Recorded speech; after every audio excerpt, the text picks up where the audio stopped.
fishing every Friday morning. I wear chic clothes and go for strolls. You jackass! I don't understand your way of thinking. Do you even know what we are right now? I'm just gonna go to the beach. This guy, all he wants to do is go home and eat challah bread and hug his mommy. Wasn't even in the fucking war? You've never been in a battle before. You've never stood over dead bodies. You've never seen your friend's brain shattered by a bullet next to you. Play Soldierland. I want to say this, that when I attended the rehearsal of the play, what struck me the most was that the performers seemed to capture with great accuracy the life of the veteran, of the soldiers. But I was struck by how it, in contrast to Hollywoodized movies, their portrayal seems so accurate, so close to what I have seen among the returned veterans that we work with in a therapeutic context. Because the idea of them being tested big time, struggling, they were abandoned in the play, the trains had pulled out, as I recall, and their reaction captured the anxiety, their stresses, their determination, and I thought, and I'll say this last part, what was so impressive was the movement of them on stage, because soldiers often are very disciplined in their movement, and non-military actors don't capture that, what I would call very ingrained movement, purposeful. I thought these actors did. So whoever prepared them, the movements very much mirrored what I've seen. I rose up to the sky and saw the mountains. Is it expensive? What am I doing? I hear my name. I can afford it. I hear my name. Rose up to the sky Who's calling me? and saw the mountains. Is it I'm expensive? here. What am I doing? I'm here. I can And I'll pick up on that notion of the movement, the inner turmoil that the stories that the director, the playwright put into the script, was depicted not only through the text but through their bodies. There was a real sense of physicality of that those struggles that are taking place inside were actually shown through the body, which in the production that Marvin and I worked on, Contact Unload, that was one of the things that we were also trying to capture, is that notion of that the challenges that one might face can sometimes be revealed through theater, through the body. And I think the text of this play, the richness of the text is also in the careful editing.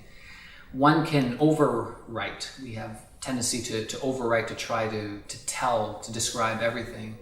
And I think the success of this script is Rzgar, the playwright, is able to carefully select the key moments, so allowing then the actor to depict these struggles, these relationships of coming home after serving, and the audience then is able to actually experience it in a they're not being told, they're actually kind of living, revisiting it.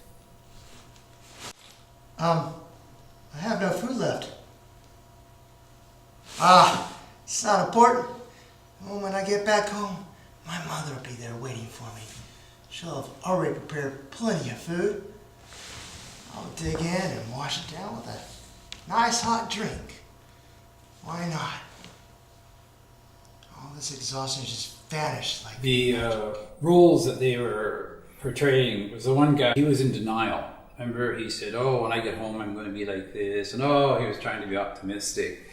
That's a form of a normal reaction to a very terrifying challenge, is to deny what's going on. And he tried to create images of happiness, in contrast to the others who authentically displayed the anguish, I said, and the depression.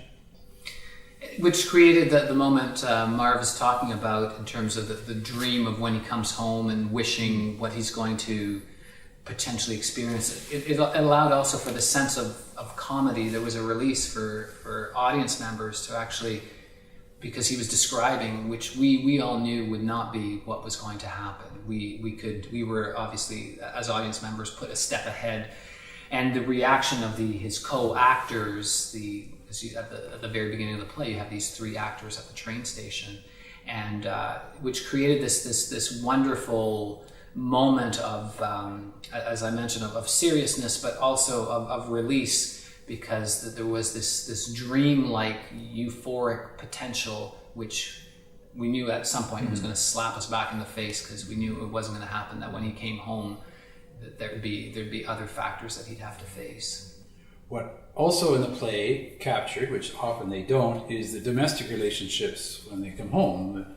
The one character is with his girlfriend or partner, and the struggle between the two of them, and it showed also the stress of the partner, that for her to come to terms with who this guy is when he comes back. And so we had the benefit of seeing the interaction upon return with family members and the stressors that creates. It was real. Real blood.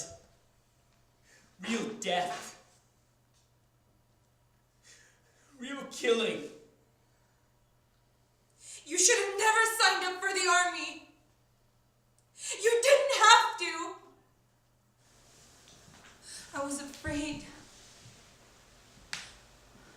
I was so afraid. I was afraid of bombings and death, but I was more afraid that maybe we would all just starve to death. I waited for you.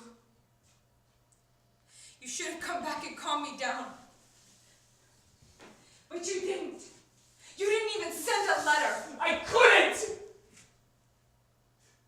Where would I send a letter to? I didn't have a moment's peace when I was out there.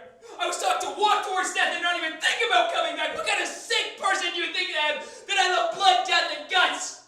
I knew nothing about what I was getting to. Nothing! Before I knew what was happening, I was trying to kill people before they killed me! And I knew it! Fucking knew it. The other thing that Rzgar produced in the play was although they're a group, they're together and they're also isolated.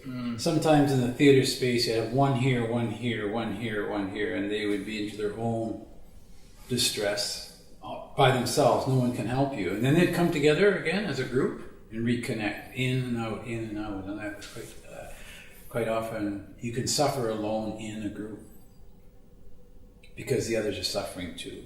You can't help the other when you're struggling. And I thought that was captured. Yeah. And the simplicity of the setting of the meeting place at a train station, where it was completely isolated, really opened up this kind of wasteland and feeling that you knew that these men had experienced something that they were still trying to come to grips with, trying to understand, and yet their environment was this. You could almost see the tumbleweed in the background, and so that part is very powerful. It's the stories of personal struggle. It's the stories of overcoming those struggles, and not only does that help guys struggling, but it helps the men and women come forward who are having a hard time.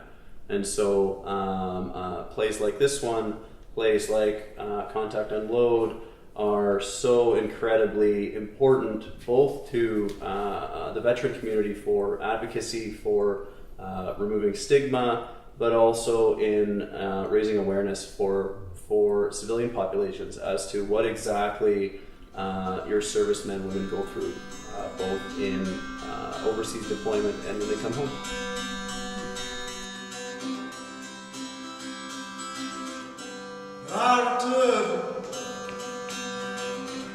So